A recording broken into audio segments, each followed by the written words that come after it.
وسلم على سيدنا علي وسيدتنا فاطمہ وسيدتنا.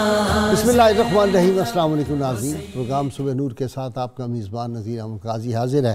ناظرین کرام، حضرت ابو انیس محمد برکت علی صاحب رحمہ اللہ کی مشہور تالیف اسماء النبی الکریم صلی اللہ علیہ وآلہ وسلم سے ایک اسم مبارک پڑھنے کی سعادت حاصل کر رہا ہوں.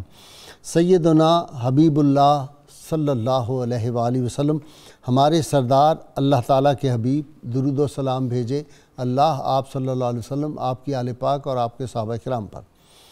سیدنا ابو ہریرہ رضی اللہ تعالیٰ سے مروی ہے کہ حضور نبی کریم صلی اللہ علیہ وسلم نے فرمایا، اللہ تعالیٰ نے حضرت ابراہیم علیہ السلام کو اپنا خلیل بنایا اور حضرت موسیٰ علیہ السلام کو اپنے ساتھ کلام اور سرگوشی کرنے والا بنایا اور مجھے اپنا حبیب بنایا. اور پھر اللہ تعالیٰ نے فرمایا، قسم ہے مجھے اپنی عزت و جلال کی، میں ضرور اپنے حبیب کو اپنے خلیل و کلیم پر ترجیح اور فوقیت دوں گا. ناظرین کرام، آج کی ہماری ممدوح شخصیت چھٹے خلیفہ راشد، اہل علم، اہل معرفت ان کو کہتے ہیں. اور اگر میں پوری ذمہ داری سے یہ عرض کروں کہ ہماری ساری تاریخ میں پوری امت ان کے زہد، ان کے تقوی، ان کی دیانت، ان کی شرافت، ان کی عظمت، ان کا علم، ان کا زہد، ان کا ورع اور ان کی مخلوق خدا کے لیے جو خدمت تھی اور مخلوق خدا کی خدمت کا جذبہ جو تھا، اور انسانوں کے لیے، یتیموں کے لیے، بیواؤں کے لیے، مساکین کے لیے ان کے دل میں جو ہمدردی تھی، اور یوں لگتا تھا کہ وہ خلفائے راشدین کا جو دور ہے وہ لوٹ آیا ہے. چاروں خلفائے راشدین کے بارے میں تو امت کو پتہ ہے، اور پانچویں خلیفہ راشد سیدنا امام حسن علیہ السلام تھے، اور ان کے بعد پھر جو چھٹے جن کو خلیفہ راشد کہا جاتا ہے وہ سیدنا عمر بن عبدالعزیز رضی اللہ تعالیٰ عنہ تھے. یہ وہ شخصیت تھے جن کے دور میں واقع یہ ہو گیا تھا. باقی تو باتیں جب ان کی حیات کو پڑھتے ہیں تو بعض اوقات لگتا ہے یہ کوئی شاید افسانوی باتیں تھیں، لیکن تاریخ کی کتابوں میں یہ ساری باتیں، فقہاء کی کتابوں میں، ہمارے ائمہ کی کتابوں میں ان کے بارے میں جو باتیں پتہ چلتی ہیں. اسی لیے امام احمد بن حنبل جیسی شخصیت کہتی ہے کہ میں تابعین میں سے میرے سامنے کوئی قول پیش ہو تو میں اس پہ جرا کرتا ہوں، لیکن اگر عمر بن عبدالعزیز کی بات آئے تو میں فوراً اس کو تسلیم کر لیتا ہوں. یہ شخصیت وہ تھی، کمال کی باتیں ہیں جی، آدمی پڑھتا جائے اور حیران ہوتا جائے. شاہ روم کے دربار میں مسلمان سفیر کو بھیجا گیا. جب وہ مسلمان سفیر گیا پہلے دن تو شاہ روم جو تھا وہ اپنے تخت پہ بیٹھا ہوا تھا، سنہری تاج پہنا ہوا تھا، زرق برق لباس وزراء نے پہنے ہوئے تھے، اور ایک عالی شان ماحول تھا دربار کا. اس دن تو وہ اپنی اسناد پیش نہیں کر سکے، کوئی بادشاہ کی مصروفی تھی. دوسرے دن کے لیے بلایا گیا. جب دوسرے دن گئے تو دیکھا اس نے تاج اپنا سر سے اتارا ہوا ہے، سر ننگے ہے شاہ روم، اور بجائے تخت پہ بیٹھنے کے زمین پہ بیٹھا ہوا ہے. تو لوگوں نے بڑا حیرت کا اظہار کیا کہ آج شاہ روم کو کیا ہوا.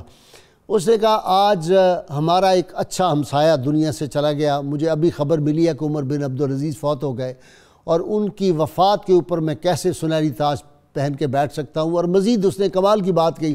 اس نے کہا، اگر مجھے کوئی شخص آ کے کہتا کہ عمر بن عبدالعزیز مردوں کو زندہ کر سکتے ہیں تو میں اس بات پہ بھی یقین کرتا، کیونکہ اس کی سیرت کے بارے میں جو باتیں میں نے سنی ہیں وہ میں حیران ہو گیا ہوں کہ وہ اتنی عظمتوں کے مالک تھے. حضرت انس بن مالک حضور رضی اللہ تعالیٰ حضور صلی اللہ علیہ وسلم کے جو محبوب ترین صحابی تھے، وہ ان کے پیچھے جا کے نماز پڑھتے تھے عمر بن عبدالعزیز کے، اور کیا کہتے تھے کہ میں نے رسول اللہ صلی اللہ علیہ وسلم کے مشابہ نماز پڑھتے ہوئے ان کو دیکھا ہے. یہ بالکل مجھے ایسے لگتا ہے حضور صلی اللہ علیہ وسلم اسی طرح نماز ادا فرماتے تھے جیسے یہ. ناظرین کرام، خلیفہ وقت ہے، حلف لیا، اور حلف لے کے جب وہاں سے نکلے تو باہر سینکڑوں گھوڑے کھڑے تھے. پرانا شاہی انداز ہوتا تھا، آگے چوبدار چلتے تھے اور ہٹو بچوں کی آوازیں آتی تھی. پھر وہ شاہی محل کی طرف جاتے تھے حلف لینے کے بعد. تو جب باہر نکلے حلف لے کے تو انہوں نے کہا یہ لوگ کیسے کھڑے ہیں؟ انہوں نے کہا جی یہ آپ کو شاہی دربار میں لے کے جانا چاہتے ہیں. انہوں نے کہا سب لوگ چلے جائیں، میں جس اپنے خچر پہ سوار ہو کے آیا تھا میں اسی پہ جاؤں گا، اور جب اپنے گھر وہ بادشاہ پہنچتا ہے، میں یہ عرض کر دوں کہ یہ نہ کوئی سمجھے کہ جی وہ تو بہت چھوٹی سی شاید حکومت تھی، ان کی حکومت کی وسعت کا عالم یہ تھا، شام، عراق، ایران، افغانستان، خوارزم، ماوراء النہر، سندھ، بلوچستان، مصر، افریقہ، اندلس تک ان کی حکومت تھی، اتنی بڑی سلطنت، آج شاید کوئی 20 حکومتیں اس میں شامل ہو جائیں، اور اس درجے کا حکمران اپنے گھر جاتا ہے اور جا کے اپنی بیگم سے، جو بھی شہزادی تھی، ایک بادشاہ کی بیٹی تھی، اس کو جا کے کہا کہ یہ تمہارے پاس بہت زیادہ زیور ہیں، تمہارے پاس قیمتی لباس ہے، یہ سب بیت المال میں جمع کرا دو، آج میرے اوپر اتنی بڑی ذمہ داری امت کی ڈال دی گئی ہے۔ اور پھر ان کے واقعات، صرف ایک واقعہ عرض کرتا ہوں، ان کی اہلیہ محترمہ کہتی ہیں، وہ بھی رضی اللہ تعالیٰ عنہ، کہتی ہیں میں گئی ان کے کمرے میں تو بہت زیادہ رو رہے تھے، اور انہوں نے اپنے دونوں ہاتھ اپنے منہ کے آگے رکھے تھے دعائیہ انداز میں۔ میں نے کہا آپ اتنی زار و قطار رو رہے ہیں، کیا ہوا؟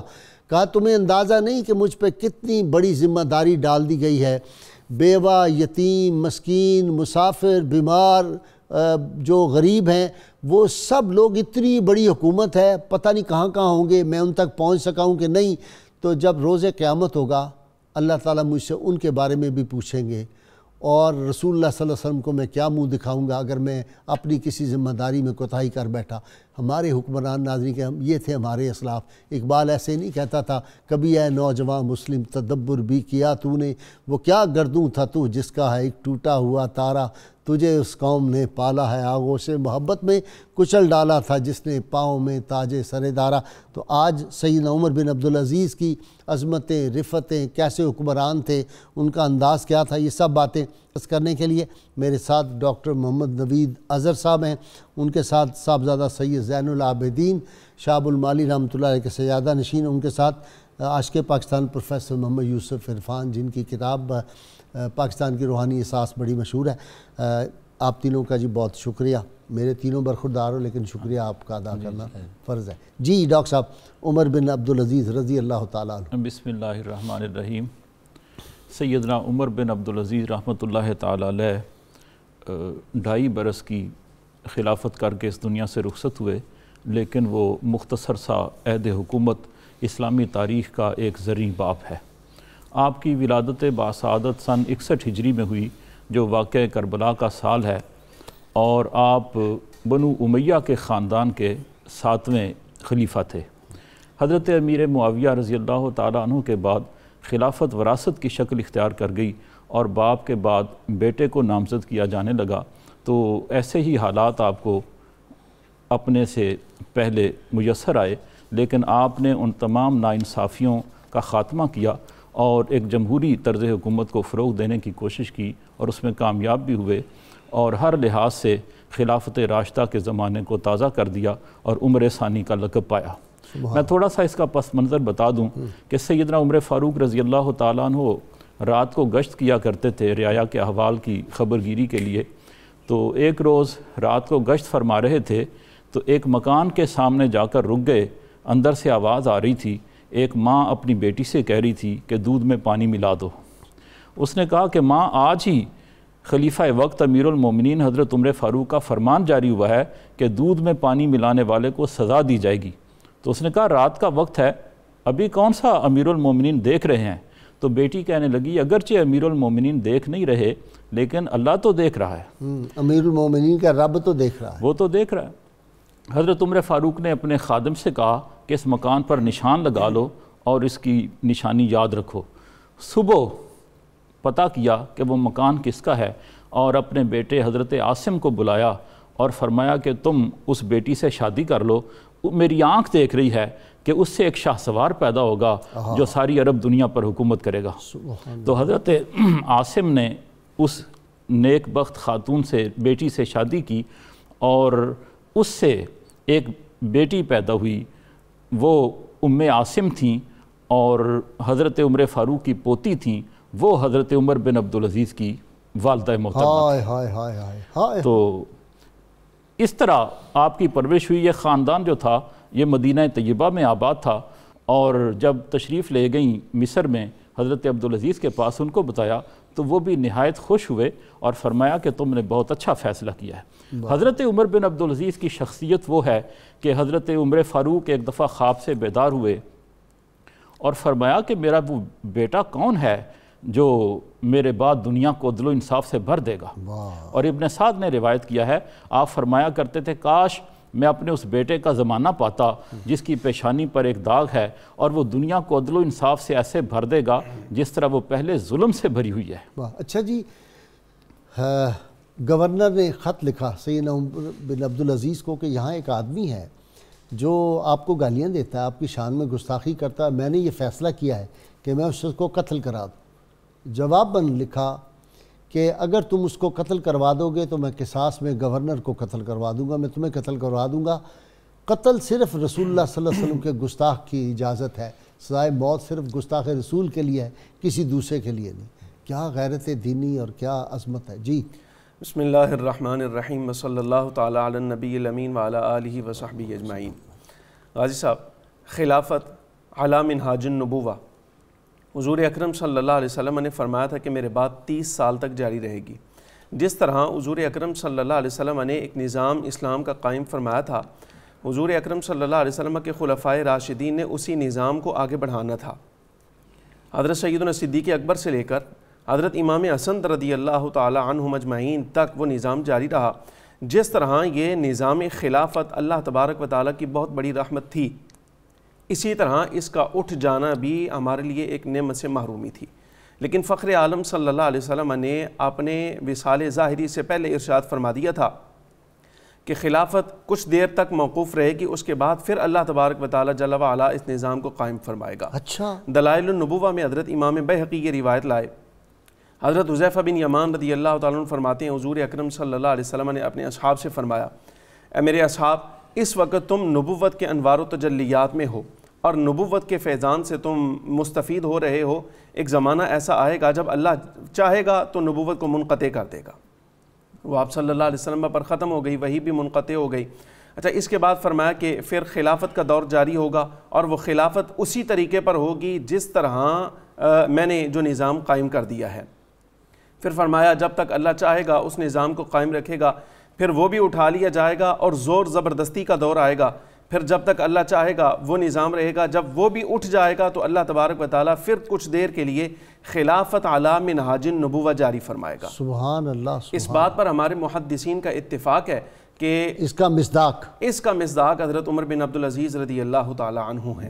اور اس پر بھی ابن کثیر نے لکھا، فرمایا ایک شرط تو یہ ہے کہ خلافت علی منہاج النبوہ کو جاری کیا، اور دوسرا شرف ان کا یہ ہے کہ فخر عالم صلی اللہ علیہ وسلم کی صحیح حدیث پاک میں یہ بات شامل ہے، جس وقت اسلام کے آثار منجمد ہو جائیں اور مندمل ہو جائیں اور ان پر گرد و غبار آ جائے، حوادثات زمانہ چھا جائیں، تو اللہ تبارک و تعالیٰ ہر صدی کی ابتدا میں ایک بندہ ایسا ضرور قائم فرمائے گا جو دین حق اسلام کو اس کی اصل بنیادوں پر استوار کرے گا، جس کو ہم مجدد کہتے ہیں۔ ابن کثیر کہتے ہیں کہ حضور اکرم صلی اللہ علیہ وسلم کی حدیث، اس حدیث کے بھی پہلے مصداق حضرت عمر بن عبدالعزیز رضی اللہ تعالیٰ عنہ ہیں۔ مجدد وقت تھے، مجدد وقت ہے۔ پھر تیسرا ان کا اعزاز یہ ہے، یہ مجتہد بھی ہیں اور خلیفہ راشد بھی ہیں۔ اچھا، اسی طرح تعلیم و تربیت ہم ان کی جس وقت دیکھتے ہیں، مدینہ منورہ میں آئے تو ان کے والد نے صالح ابن کیسان کو لکھا، کہا میرے بیٹے کی نگہداشت اور نگرانی تمہارے ذمہ ہے، دیکھنا اس کی تربیت کرنی ہے تم نے۔ ایک روز جب نماز سے تاخیر ہو گئی، آئے تو استاد نے پوچھا، کہا کہ آپ نماز سے لیٹ ہوئے ہیں؟ کہنے لگے کہ وہ میری خادمہ جو ہے میرے بال سنوار رہی تھی، اس لیے مجھے تاخیر ہو گئی آتے ہوئے۔ تو کہا کیا تمہیں نماز سے زیادہ اپنے بالوں کی پرواہ ہے؟ تم نماز پر ترجیح دیتے ہو اس کو؟ تو فوراً ان کے والد کو خط لکھا، کہا تمہارے بیٹے کا حال یہ ہے اس وقت۔ تو والد نے دوبارہ جواباً لکھا، کہا اس کے بال جو ہے وہ منڈوا دیے جائیں۔ تو دوبارہ مسجد نبوی شریف میں جس وقت حاضر ہوئے تو اس وقت سر پر بال نہیں تھے، یعنی نماز پر ترجیح ہر شے کو ہوتی ہے۔ جی یوسف، کیسے حکمران تھے جی؟ کہتے تھے پرندوں اور درندوں کے لیے بھی باہر جا کے کوئی خوراک رکھ کے آؤ، تو لوگوں نے کہا جی پرندوں کو رکھنے کا کیا مطلب؟ کہنے لگے یہاں کے پرندے جب باہر جائیں غیر ممالک میں تو ان کو پتہ چلے کہ مسلمانوں کے ملک میں پرندے بھی بھوکے نہیں رہتے۔ الحمدللہ، کیا میسج ہے؟ پرندوں کے حوالے سے آپ نے بات کی، آج بھی ترکی میں معمول ہے کہ پرندوں کے لیے علیحدہ خوراک ڈالی جاتی ہے۔ سردیوں میں جہاں برف، پہاڑ جو ہیں برف پوش ہیں وہاں پر بھی ان کے لیے خوراک چھوڑی جاتی ہے. تو تبھی وہاں کا وزیر وہ اعظم روایت ہے وہ آج بھی کہہ رہا ہے کہ ہمیں اللہ کے فضل سے کوئی ڈر نہیں کرونا کا, ہمیں اپنے رب پہ یقین ہے, وہ ہماری حفاظت فرمائے. جس کے دل میں رب ہے اس کے لیے سب ہیں. اور جب اپنے رب کو آپ چھوڑ دیں گے تو سب کچھ تباہی کی طرف جائے گا. حضرت سیدنا عمر بن عبدالعزیز جو ہیں, ان کا کمال یہ ہے کہ انہوں نے اپنے دور میں اسلامی نظام حکومت کو مکمل طور پر اثر نو تعبیر کیا, تعمیر کیا, ریکنسٹرکشن کی اور ہر شعبے کی. بہت اچھا. اور اس میں کمال یہ ہے کہ جیسے ابن خلدون لکھتے ہیں کہ ان کے دور کا کمال یہ ہے کہ یہ قرآن و سنت پر معاشرے کو دوبارہ لے آئے. نہ صرف معاشرے کو لائے بلکہ انہوں نے اکابرین جو تھے, گورنر تھے, وزراء تھے, حاکم تھے, ان سب کو بھی قرآن و سنت کا پابند بنا دیا. سب سے جاگیریں چھین لی. بنو امیہ نے جو بندر بانٹ کی ہوئی تھی وہ ساری واپس لی ہوگا, واپس دو. جی, پھر سب سے بڑھ کر کہ یہ کائنات کا نظام عدل پہ قائم ہے, اور عدل میں کوئی چیز رکھنا ڈالتی ہے تو وہ سب انہوں نے نکال دی. اور اسی میں بھی آپ نے ذکر کیا کہ جب یعنی خاندان کے اکابرین نے کہا کہ بھی وہ جائیداد, وہ مال تو چھوڑ دو جو تمہارے یعنی پیش رو جو تھے جو انہوں نے دیا تھا, تم اپنے دور کے حساب کر لو. تو انہوں نے کہا کہ یہ بتائیں کہ اگر آپ کے پاس ایک جائیداد کی 2 دستاویزات ہوں, ایک پرانی ہوں اور ایک نئی, تو کس کو ترجیح دو گے؟ تو انہوں نے کہا یہ پرانی کو, ملکیت تو اس سے ثابت ہوتی ہے. تو کہتے قرآن و سنت قدیم ہے اور اول ہے, اسی کو ترجیح حاصل ہے, مقدم ہے, لہٰذا یہ سب کچھ واپس آئے گا. اب بیت المال کی اس طرح حفاظت کرنا اور تمام ملک سے ٹیکس ختم کر دیے غیر شرعی. یہ جو آج کل کہا جاتا ہے کہ ٹیکس نیٹ ورک جو ہے یہ خوشحالی کا باعث ہے, یہ حکومتیں چلانے کا باعث ہے. حکومتیں اس طرح نہیں چلتی ہیں, حکومتیں ان سے چلتی ہیں جہاں عوام خوشحال ہوتے ہیں. نہیں, یہ دیانت سے چلتی ہیں, دیانت سے چلتی ہیں. جی, بیت المال کی حفاظت کا یہ عالم تھا کہ ایک گورنر کی طرف سے اطلاع ملی کہ 1 دینار جو ہے وہ گم ہے. اچھا. اور اس دینار کی حفاظت یعنی بازیابی کے لیے یعنی خود ان سے کہا کہ جی فوری طور پہ کی جائے, اور یہ تمہاری لاپرواہی ہے. یہ بات پھر بیت المال کے محاصل جو تھے وہ بظاہر یعنی جب ٹیکس ختم ہوئے تو کم ہونے چاہیے تھے, وہ بڑھ گئے. پھر انہوں نے یہ کیا کہ جو 3 خاص طور پر, آپ کو تو یاد ہے کہ اس دور میں زکوٰۃ لینے والے نہیں ہوا کرتے تھے. کمال ہے جی. ویسے فقراء کھڑے ہوئے سڑکوں پہ. ہمیں اپنے معاشرے میں, اپنے نظام حکومت میں اللہ رسول سے برکت مانگنا چاہیے. اگر ہم اس چیز سے محروم ہو جائیں گے تو یہ معاشرہ غیر مسلموں سے بدتر ہوگا, کیونکہ غیر مسلموں کے پاس کوئی بہترین مثال نہیں ہے. ہمارے پاس تو اسوہ رسول صلی اللہ علیہ وسلم موجود ہیں, ہمارے پاس تو کلمات الہی موجود ہیں قرآن کی شکل. سبحان اللہ. جتنا ہم ان سے دور ہوں گے اتنے ہی سیدنا عمر بن عبدالعزیز رضی اللہ عنہ کے دور سے دور ہوں گے. اور ان کا دور, بعض اکابر مورخین کا کہنا ہے کہ ان کا کام زیادہ مشکل تھا. وہ ان معنوں میں تھا کہ جو معاشرے میں وقت کے ساتھ یعنی غیر شرعی تبدیلیاں آ رہی تھیں, سماجی اعتبار سے, معاشی اعتبار سے, اخلاقی اعتبار سے, دینی اعتبار سے, انہوں نے ان سب کو رفع کیا. اچھا یوسف, دیکھیں کہ آپ نے کہا کہ فرمایا کہ جو کسی جو عمال ہیں, جو ہمارے آفیسرز ہیں, گورنر, ان کے خلاف جو آدمی شکایت کرے گا میں اس کی تحقیق کرواؤں گا. ایک بورڈ بنایا ہوا تھا. اگر وہ تحقیق ثابت ہوئی اس کو سزا بھی دیں گے, اس کی جو شکایت ہوگی اس کا بھی ازالہ کریں گے, اور ساتھ اس کو ہم انعام بھی دیں گے کہ تم نے ہمیں صحیح آ کے خبر دی ہے. جب مدینہ منورہ میں آپ کو گورنر بنایا گیا تو انہوں نے پہلے یہ کہا کہ مجھے کسی امر پر مجبور نہ کیا جائے, خاص طور پہ ظلم کی راہ پر نہ لایا جائے. تو انہوں نے کہا جی آپ کو اجازت ہے, فری ہینڈ. تو آپ نے سب سے پہلے وہاں کے علماء اور اکابرین سے خطاب کیا اور کہا کہ آپ ہی میری مجلس شورا ہیں, آپ نے ہر دم مجھے آگاہ رکھنا ہے, اور میں کوئی نظام نیا نہیں لایا, مجھے آپ نے یہ دیکھنا ہے کہ میں خلفائے راشدین کے نظام پہ ہوں, میں قرآن و سنت کے مطابق چل رہا ہوں کہ نہیں. ہمارے اکابرین خلفائے راشدین اس راہ سے کبھی منحرف نہیں ہوئے. اچھا مجھے بھی اسی راہ پہ ڈاکٹر نوید اظہر, گوشت کے دل چاہ رہا تھا، واہ، خادم کو کہا یار گوشت بھون کے لاؤ، وہ لایا، تو آپ نے کہا یہ بھونا تم نے کہاں ہے؟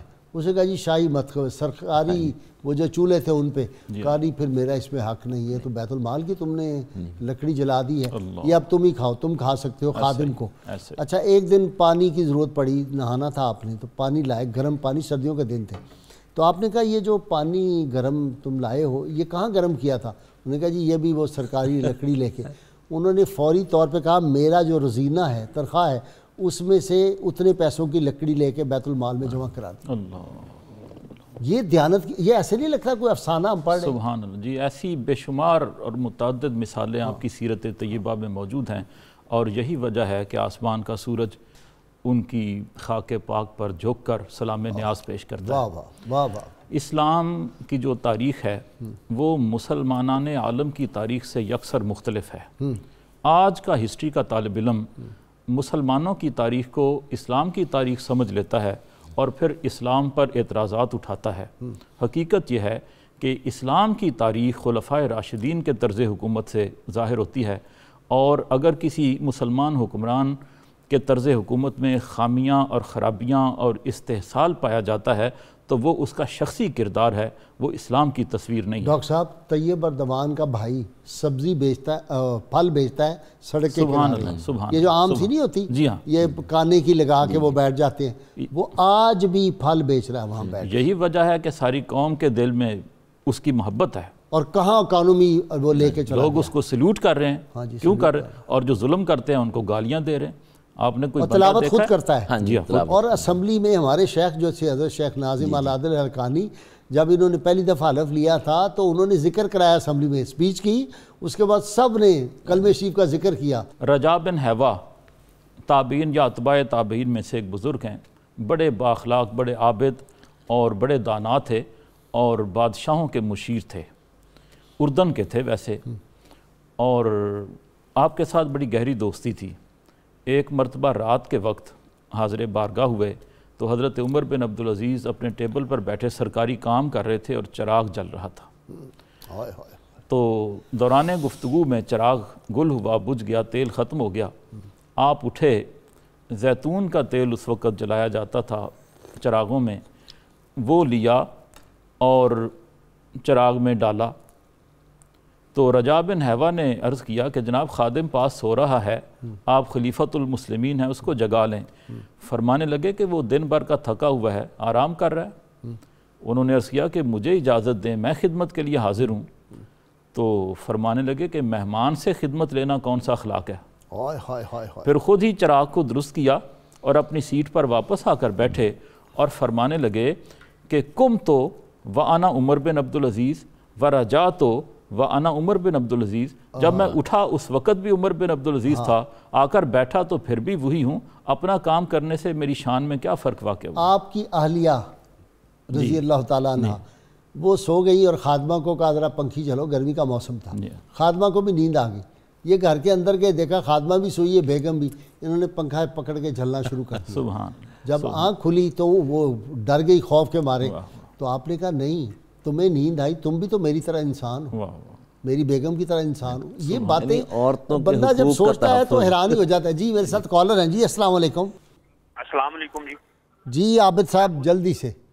ہاں جی، میں جواب سوال میرا یہ ہے، میں پرندوں کو روزانہ ڈالتا ہوں، جس اسکول میں پڑھاتا ہوں دانے ڈالتا ہوں، بعض اساتذہ جو ہیں وہ کہتے ہیں جی یہ کیا آپ نے جو کام شروع کیا ہوا ہے، اور عجیب عجیب نام دیتے ہیں۔ پرندوں کو دانا ڈالنے کا ثواب کتنا ہے؟ میں ابھی بتاتا ہوں۔ نیکسٹ جی السلام علیکم۔ وعلیکم السلام جی شاہ صاحب۔ غازی صاحب قبلہ سوال یہ ہے، حضرت عمر بن عبدالعزیز علیہ رحمہ کا عرصہ خلافت کا کتنا ٹائم تھا؟ عرصہ خلافت، ٹھیک ہے جی، ابھی پتہ کریں۔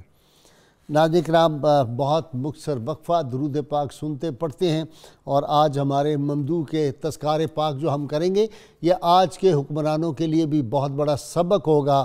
وہ اپنی دور حکومت میں جو بزرگ ہوتے تھے، بوڑھے، ان کو اپنے باپ کا درجہ دیتے تھے، اپنے برابر والوں کو اپنا بھائی سمجھتے تھے، چھوٹوں کو اپنا بچہ سمجھتے تھے، بوڑھی خواتین کو اپنی ماں سمجھتے تھے، برابر والیوں کو بہن سمجھتے تھے، چھوٹیوں کو اپنی بیٹیاں۔ حکمران جب یہ تصور اس کا آ جائے گا تو پھر ملک کے سارے مسائل حل ہو جاتے ہیں۔ ہمارے ساتھ رہیے گا۔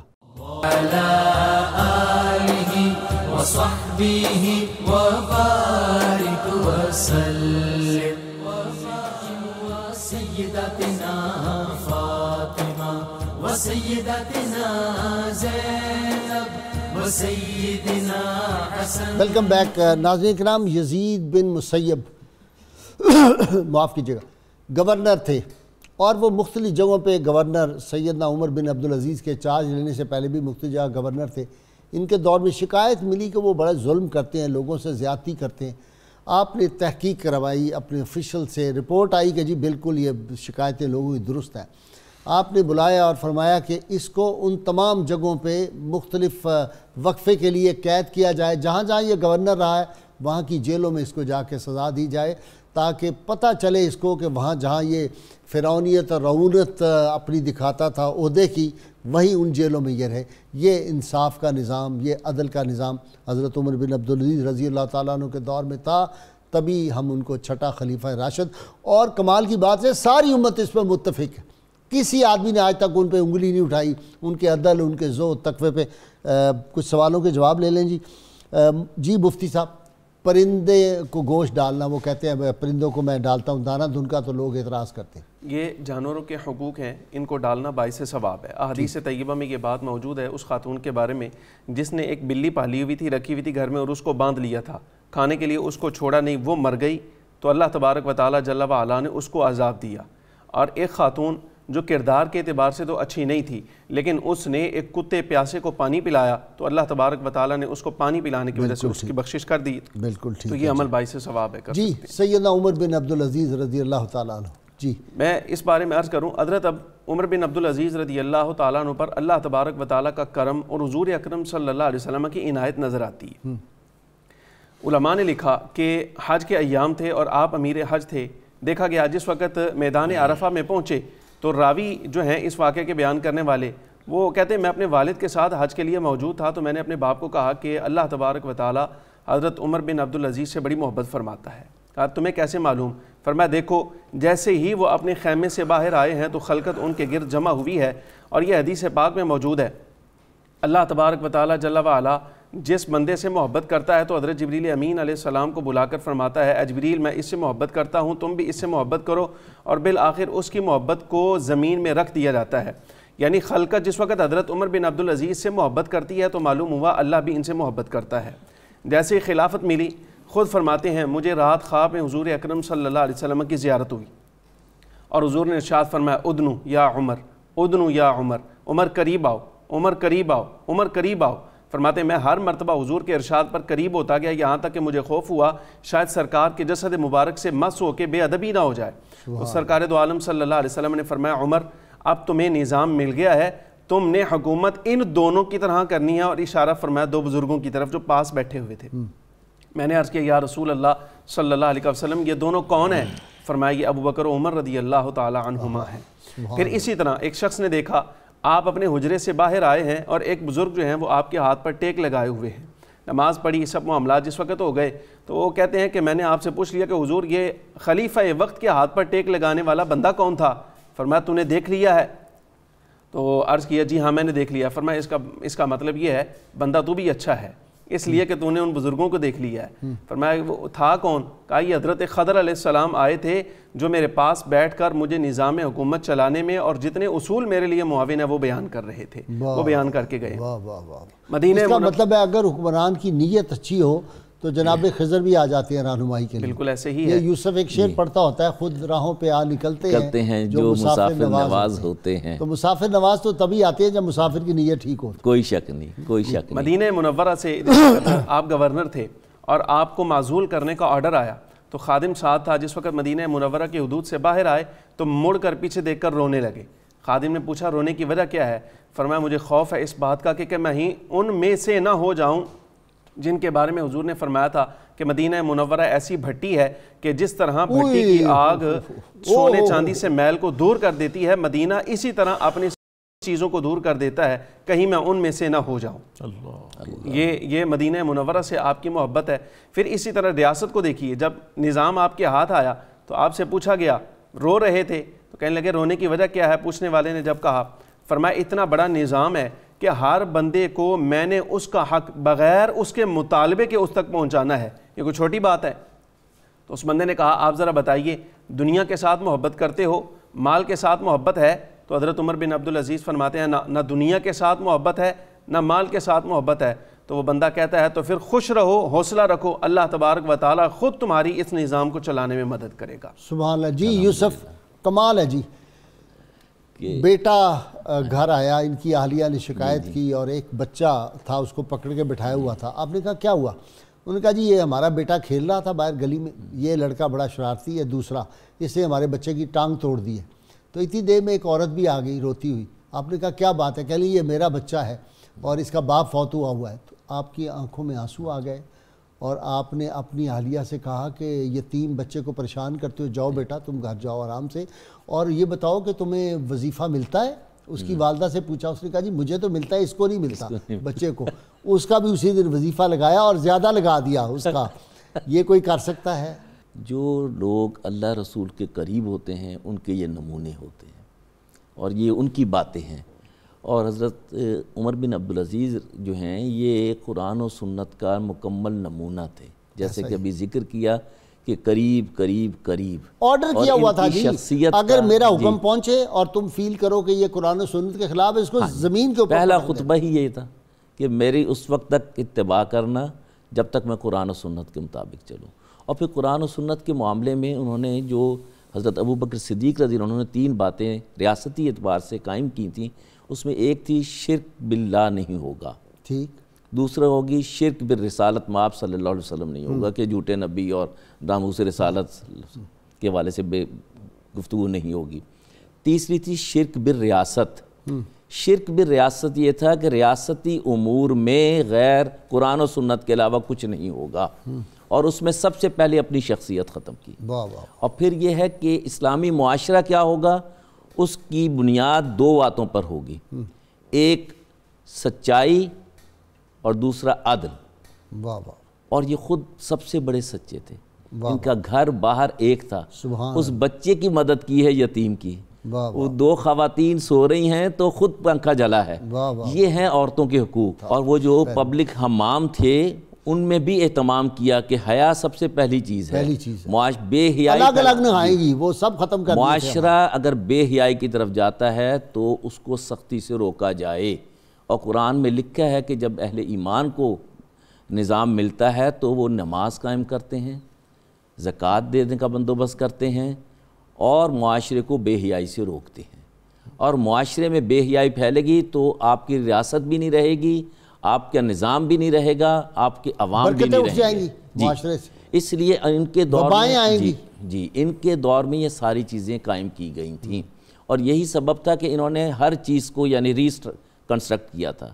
انہوں نے جیلوں کا نظام بھی بہتر کیا، انہوں نے رفاع عامہ کا یہ تھا کہ ہر امیر کو حکم تھا کہ آپ نے جگہ جگہ موٹلز بنانے ہیں سرکاری، مسافروں کو سہولتیں دینی ہیں، اگر رہائش کی ہے تو وہ بھی سہولت دینی ہے۔ پھر ساتھ کنویں کھدوائے گئے، پھر سڑکوں کی تعمیر جو تھی وہ ہر ایک کو حکم تھا کہ آپ سڑکیں بنائیں۔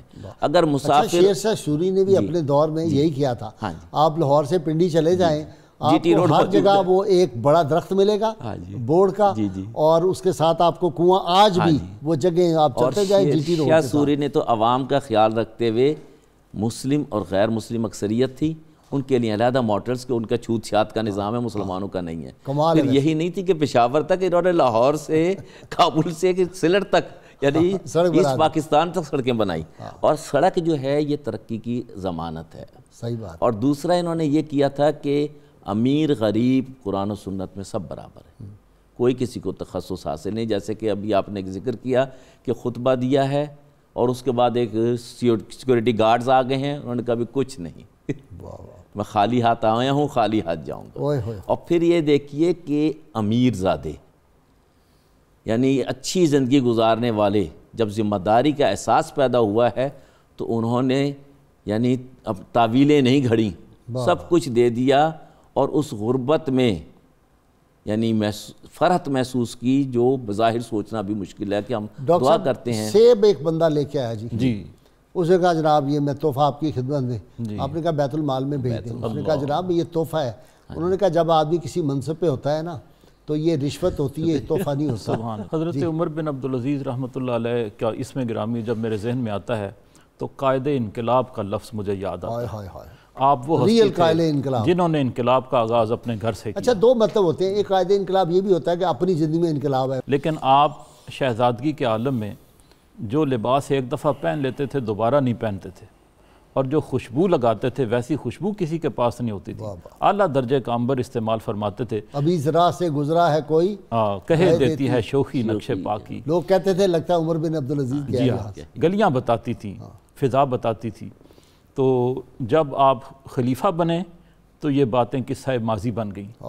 آپ کے پاس ایک ہی لباس رہ گیا اور باقی سب کچھ آپ نے بیچ کر اس کے پیسے غربا میں تقسیم کر دیا۔ خطبہ ارشاد فرمانے کے لیے جو عبا پہن کر تشریف لاتے تھے، سامنے کی طرف اس پر پیوند لگے ہوتے تھے، اور خلیفۃ المسلمین تھے۔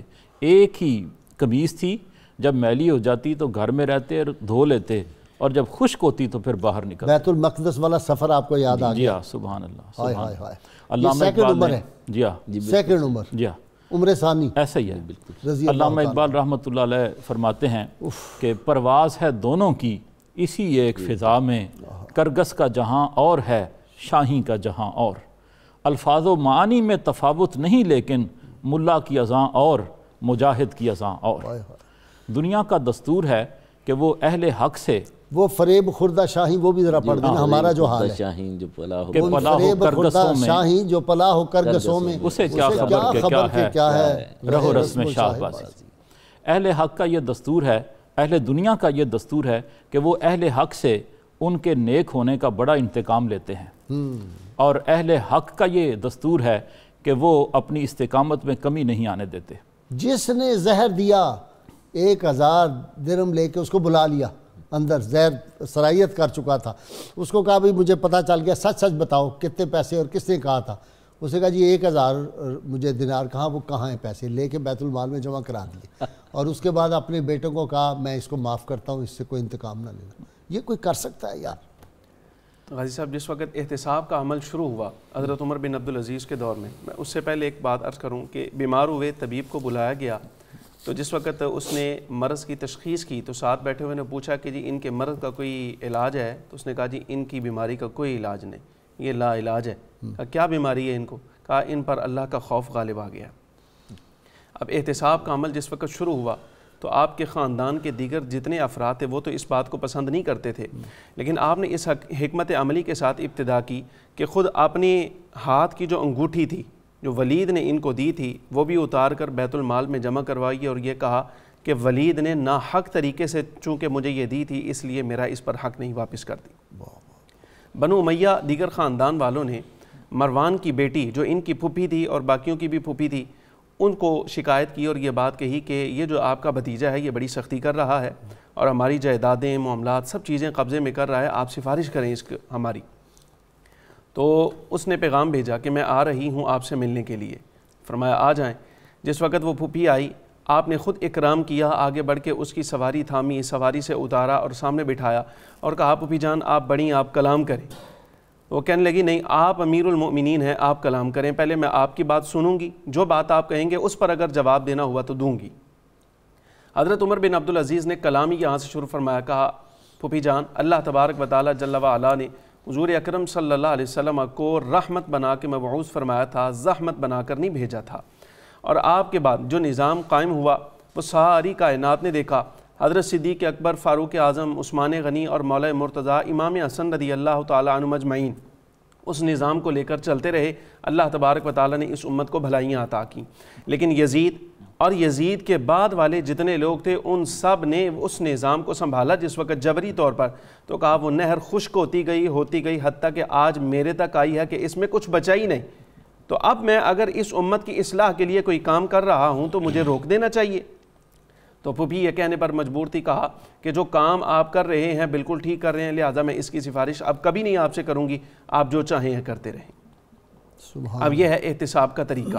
اور جس وقت ایسے لوگ ہوتے ہیں جس وقت ان کے وصال کا وقت آتا ہے نا تو پھر اللہ تبارک و تعالیٰ جل و علا ان پر ایسا کرم کرتا ہے کہ ان کے براءت نامے اور ان کی بخشش کے پروانے آسمان سے لوگوں کو اتار دیے جاتے ہیں، دے دیے جاتے ہیں۔ جس وقت ان کی تدفین کی گئی تو تدفین کرنے والے کہتے ہیں ہمارے پاس ایک رکا گرا جس کے اوپر لکھا تھا ھذہ براءۃ من النار، یہ براءت نامہ ہے اللہ تبارک و تعالیٰ جل و علا کی طرف سے حضرت عمر بن عبدالعزیز سے آزاد کر دیا اس کو۔ جب آپ کا وصال ہونے لگا تو پاس بٹھا کر وصیت کی، کہا کہ جب میرا وصال ہو جائے تو تم قبر میں مجھے اتارنا اور اتار کر میرا کفن کھول کر دیکھنا میرا چہرہ ٹھیک ہے کہ نہیں، میرا چہرہ سلامت ہے کہ نہیں۔ اگر میرا چہرہ سلامت ہوا، میں نے اپنے ہاتھ سے 3 خلیفوں کی تدفین کی ہے اور میں نے دیکھا جب انہیں قبر میں اتار دیا جاتا تھا ان کے چہرے سیاہ ہو جاتے تھے اور ان کے چہروں کو قبلے سے پھیر دیا جاتا تھا، تم دیکھنا کہیں میرے ساتھ تو یہ معاملہ نہیں ہوا۔ تو دیکھنے والے کہتے ہیں کہ ہم نے دیکھا وہ قبر تو قبر رہ گئی، جس وقت آپ کی روح آپ کے جسم سے پرواز کر گئی تو ہم نے اندر کمرے میں جا کر دیکھا حضرت عمر بن عبدالعزیز رضی اللہ تعالیٰ عنہ آپ کا چہرہ خود بخود قبلے کی جانب ہے اور چہرہ بھی سالم ہے۔ یوسف، کمال کی بات ہے کہ وفات سے کچھ دیر پہلے خلیفہ وقت اتنے بڑی حکومت تو انہوں نے کہا جی کہ لگتا ہے کہ آپ کا وقت وصال قریب ہے تو ہم آپ کو مسجد نبوی شریف روضہ انور کے اندر جو ہے وہ قبر آپ کی بنا دیں۔ تو رونے لگے، انہوں نے کہا کہ حضور صلی اللہ علیہ وسلم کے برابر میری قبر بناؤ، میری یہ ہو سکتی ہے جرت کہ میں آپ صلی اللہ علیہ وسلم کے برابر لیٹوں جا کے؟ نہیں، یہ ادب کے تقاضے تھے، یہ ادب تھا بارگاہ رسالت میں آپ صلی اللہ علیہ وسلم کا، جو حکومتوں کو عزتیں دیتا تھا، جو مسلمانوں کو عزت تکریم دیتا تھا۔ خلفائے راشدین کا دور انہوں نے قرآن و سنت کا دور دوبارہ قائم کیا۔ یہ پاکستان جو ہے یہ ریاست مدینہ ہے، ریاست مدینہ کا پرتو ہے، ریاست مدینہ ایک ہی تھی، ریاست مدینہ کا پرتو ہے، عکس ہے۔ اس کی بنیاد بھی قرآن و سنت کا احیاء تھا، مسلمانوں کی بہبود تھی۔ اس کو لوٹ کے اسی نظام کی طرف جانا پڑے گا جو نبی محترم صلی اللہ علیہ وسلم نے قائم کیا۔ لوٹ جا اہل نبی کی سمت رفتار جہاں، پھر میری پسماندگی کو ارتقا درکار ہے۔ اور جس کو کچھ عرصے کی خرابیوں کے بعد عمر بن عبدالعزیز رحمۃ اللہ علیہ نے قائم کیا، اور وہ ریاستی نظام کیا تھا، ان کی ترجیحات کیا تھیں، ان ترجیحات کو اگر آپ سامنے رکھیں تو پاکستان کے معاملات، عالم اسلام کے معاملات، بلکہ دنیا کے معاملات میں بہتری آئے گی۔ اور اس میں سب سے پہلا یہ تھا کہ ریاست کی ذمہ داری ہے کہ قرآن و سنت کا احیاء کرے اور مسلمانوں کا تحفظ کرے اور مسلمانوں کے اخلاق کا تحفظ کرے، معاشرتی اور معاشی معاملات میں بہتری لے کر آئے۔ اور اس کا سبب یہ تھا کہ ریاست کا کام تھا کہ تبلیغ بھی کرتی تھی، قرآن و سنت کے تعلیم دیا کرتی تھی، اور اس کا سبب یہ تھا کہ جتنی بڑی تعداد اس دور میں مسلمان ہوئی ہے وہ کہ جزیہ جو تھا وہ اتنا کم ہو گیا کہ لوگوں نے کہا جی ریونیو کم ہو رہا ہے، انہوں نے کہا کہ ٹیکس کلیکٹر بنا کے نہیں بھیجے گئے نبی محترم صلی اللہ علیہ وسلم۔ اچھا جی، ڈاکٹر نوید اظہر، ایک خوشخبری بھی ہے، وہ یہ ہے کہ چائنا میں پہلے تو بہت زیادہ پابندیاں تھیں، اب وہ جو نئی کلپ آپ نے دیکھی ہوگی، مسلمان ہو رہے ہیں جوک در جوک لوگ آ کے کلمہ شریف پڑھ رہے ہیں، اور وہ کہہ رہے ہیں کہ جو لوگ کلمہ پڑھتے ہیں نا ان پہ کرونا کا اثر یہ وائرس کا نہیں ہو رہا۔ جی جی، کتاب الشفا سے جی وقت ہو گیا، نسخے کا ہر مصیبت اور بیماری سے حفاظت کے لیے یہ فرمان مصطفیٰ صلی اللہ علیہ وسلم میں جب رات کو سونے لگو تو 3 بار سورہ فاتحہ، 3 بار سورہ اخلاص پڑھ کر دم کر لیا کریں، سوائے موت کے ہر قسم کی بلا سے محفوظ رہیں گے۔ سیدنا علی المرتضیٰ شیر خدا ارشاد فرماتے ہیں، پاک دامنی کا ثمرہ ضیافت، دین کا ثمرہ امانت اور غور و فکر کا ثمرہ عافیت و سلامتی ہے۔ آج کے روزنامہ 90 حضرت عمر بن عبدالعزیز رضی اللہ تعالیٰ عنہ پہ بہت زبردست مضمون ہے۔ ہمارا یہ پروگرام جی یوٹیوب اور فیس بک پہ بھی اپلوڈ تھوڑی دیر بعد ہو جاتا ہے، آپ وہاں بھی ملاحظہ فرما سکتے ہیں۔ اللہ کریم سے دعا ہے اللہ تعالیٰ ہمیں حضور رحمت کونین صلی اللہ علیہ وسلم کی غیر مشروط محبت، لا محدود وفاداری نصیب فرمائے۔ اللہ تعالیٰ اہل پاکستان اور ان حکومتوں کو نبی کریم صلی اللہ علیہ وسلم کی ناموس اور آپ کی ختم نبوت کی حفاظت کی توفیق عطا فرمائے۔ ہمارے جو فوجی نوجوان کل اور پرسوں شہید ہو گئے، اللہ ان شہداء کے درجات بلند کرے، ان کے ورثاء کو صبر جمیل عطا فرمائے، اور پاکستان کے اندرونی بیرونی دشمنوں کو تباہ و برباد کر دیں، اور اللہ تعالیٰ یہ جو مصیبت کرونا وائرس کی آئی ہے اس سے سارے پاکستان کو اور اہل اسلام کو اللہ تعالیٰ ان کی حفاظت فرمائے۔ نعرے کے لیے تیار ہو جائیے میرے تینوں مہمان ناظرین سامعین مل کے، اور یہ نعرہ لگاتے رہیں پورا کلمہ پڑھ کے، انشاءاللہ تعالیٰ یہ بھی وائرس کو بکاتا ہے، یہ اینٹی وائرس ہے، لگائیں نعرہ زوردار، پاکستان کا مطلب کیا؟ لا الہ الا اللہ محمد رسول اللہ صلی اللہ علیہ وسلم۔